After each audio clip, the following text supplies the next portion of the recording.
are now viewing an online presentation of the International Sunday School lesson brought to you by FatherHurley.com. Remember the words of Paul, "Study to show thyself approved unto God, a workman, that needeth not to be ashamed, rightly dividing the word of truth." The purpose of this video series is to help you divide the word of truth, both in deed and in word. Now come join us in this week's lesson.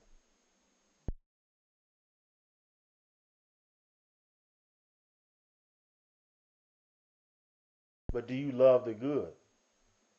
Do you love helping other people? Do you love the idea of loving your neighbor as yourself? Do you love giving of yourself with no thought of reward? Do you love the good? These are two separate issues. Most people try to put them together, but they are two separate issues. Hating the evil, abhorring the evil, speaking against the evil. But what about loving the good and doing good? Think about that as you go through your day. All right, now let us go to the second outline. Beware the day of the Lord. We're going to go through verses 16 through 20. Verses 16 and 17. Therefore the Lord, the God of hosts, the Lord said thus, Wailing shall be in all streets, and they shall say in all the highways, Alas, alas! And they shall call the husbandmen to mourning, and such as are skillful of lamentation to wailing. And in all vineyards shall be wailing, for I will pass through thee, saith the Lord. So it's saying there will be punishment, there will be destruction, there will be a judgment falling upon the people. A lot of people talk about justice, but they don't want to deal with the judgment. Now think about it. Is our society being judged today? Has judgment fallen upon us? Of course it has. In the African American community, 70% of children born are born to unwed parents. So they're born in the quote-unquote broken home. Now I don't want to judge people and say you're evil, you're an evil person because you've done that. Well, you had a majority of black children do not have a traditional family, don't have any kind of family. Only have one parent, or some have their biological parents, neither one of them are around. They've been raised by their grandparents or their aunts or uncles. It's just everybody's all over the place. We have violence in the streets. Father Hurley said the day will come where blood will be running down the streets like water. We're living in that day. That is the judgment. You have a society where you can do what you want to do and think how you want to think and do good, do bad, and we don't care. We're not going to do anything about it. That's the judgment. You have all out lawlessness. You have destruction. We have bad neighborhoods that are just completely dilapidated. That's the judgment. All right. Let us go to verse 18. Woe unto you that desire the day of the Lord. To what end is it for you? The day of the Lord is darkness and not light. So here Amos is saying, some people say, and I'm sure I've said it too, many preachers may say this, many so-called Christians may say this, we want the Lord to come in, we want God to come in. But do you really want God to come in? Because when God comes in, he's going to come in with the judgment. One old song from the 1920s said, you better get ready for the judgment. You better get ready for the judgment. Are you ready to be judged? Again, people talk about justice but don't want to talk about judgment. I'm not trying to condemn you, but look at your own life. That's all I say. Look at your life. What are you doing right? What are you doing wrong? Can you truly evaluate yourself from an honest perspective? What are you doing to make society better? Do you really want the day of the Lord to come? But the Lord is in you. You can make that day come. You can be the voice of reason in your family, in your community, on your job.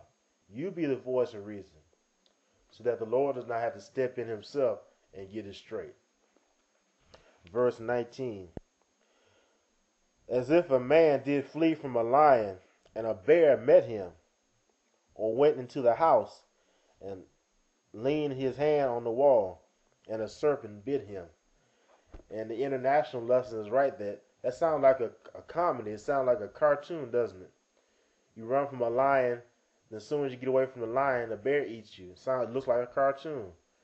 Or you run to your house for safety and lean your hand on the wall, then the serpent comes out and bites your hand and kills you. That's how the judgment works. And I'm not trying to be overly religious. That's in anything. When you do wrong, there is a punishment.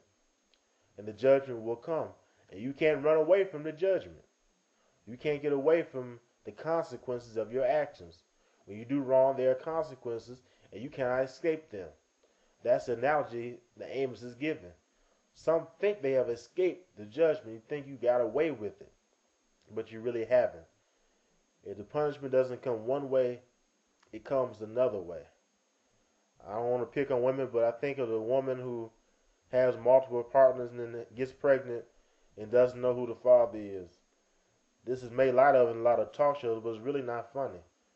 What's the punishment of living that kind of a lifestyle? The punishment is being pregnant and not knowing who the father is. That's the punishment. For some, I'm sure that's torment. Who's the father of this child? And some women never find out. This isn't just starting out. This has happened thousands of years in the past. I can imagine being a mother, holding my baby, looking at my baby, and saying, I have no idea who your father is. That has to be torture. It has to be torture within them. That's the punishment. So not that God came down and struck them, or that some preacher got in their face and said, you're evil, you ain't nothing. But the action has its own consequences, and it presents itself. You can't run away from your lifestyle and things you have done. So it behooves us to find out what is right and to live right. Verse 20. Shall not the day of the Lord be darkness and not light, even very dark, and no brightness in it? A lot of us, we don't deal with our issues. We have a lot of skeletons in our closet, and everybody does, but pull them out and deal with them. A lot of us, we suppress things in our memories, things that happened in the past, things that we did, things that people did to us. We don't deal with them. So all of our lives, these things haunt us, and they push us, and they prod us, and they guide us often in the wrong direction. But we don't realize it because we aren't willing to look into our own souls and see the darkness in ourselves. But see, if you can see the darkness in yourself, then you can bring the light of day, the light of Christ, the light of the Word, and start to deal with that and clean out some of that mess in your heart and in your mind, and the brighter day will come. But the day of the Lord, when it comes, it will be darkness in the land because most of us won't deal with the issues. In our society, most people don't want to talk about the degradation of society. So then when the day of the Lord comes, when the light does shine on us, when the judgment comes, everything will turn dark because then we'll be exposed to that which is wrong because we haven't dealt with it ourselves.